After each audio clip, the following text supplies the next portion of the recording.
Let's return to Klerksdorp in the northwest, where the president was speaking a little bit earlier. SABC News reporter Ntlantla Kgatlhane is there.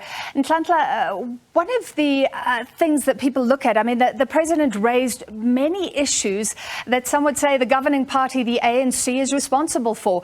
Crime, GBV, power and water. He himself raised those issues. And also, some would look at the size of the crowd as a litmus test of support right now. Just tell us what your perceptions were today. Well, a very good day to you, Francis. Well, indeed, the president just finished delivering his keynote address there, talking about various issues. But basically, in a nutshell, Francis saying that, freedom cannot be celebrated, or people cannot be happy unless if freedom benefits everybody.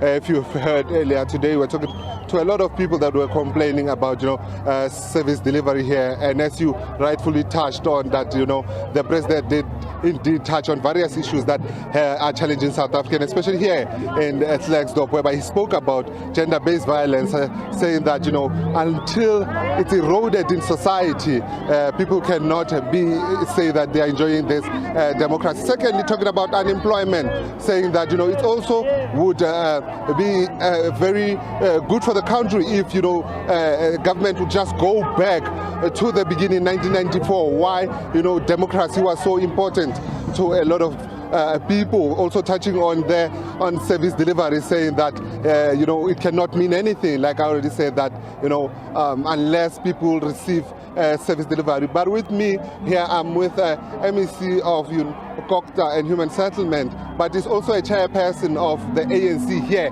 in the province, Malloy, who's going to talk to us with regards to his take on what the president had said today with regards to service delivery. People are complaining about that.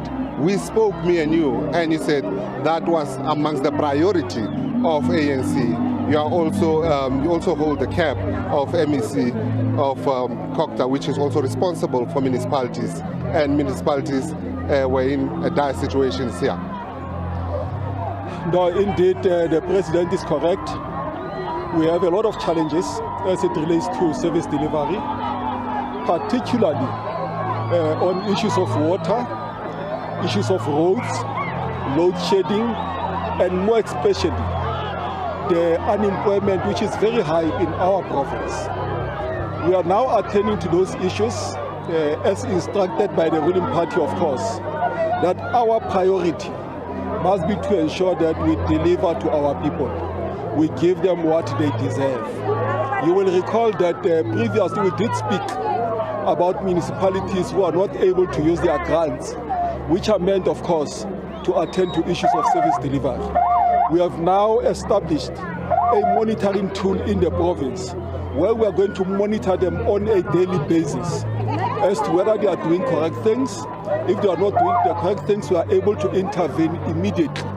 I'm happy that the Minister of Water and Sanitation is spending more time in the Northwest in order for us to attend to issues of water. We are moving with speed. We are opening a lot of projects between now and next year just to ensure that we address this problem once and for all. But we cannot ignore another major problem, that of load shedding. We have said to our municipalities in the entire province that they must look into alternative energy sources, because we can't depend 100% on Eskom. Because once there is no electricity, it means pump stations will not be able to pump water into reservoir. When there is no water in the reservoirs, communities cannot get water.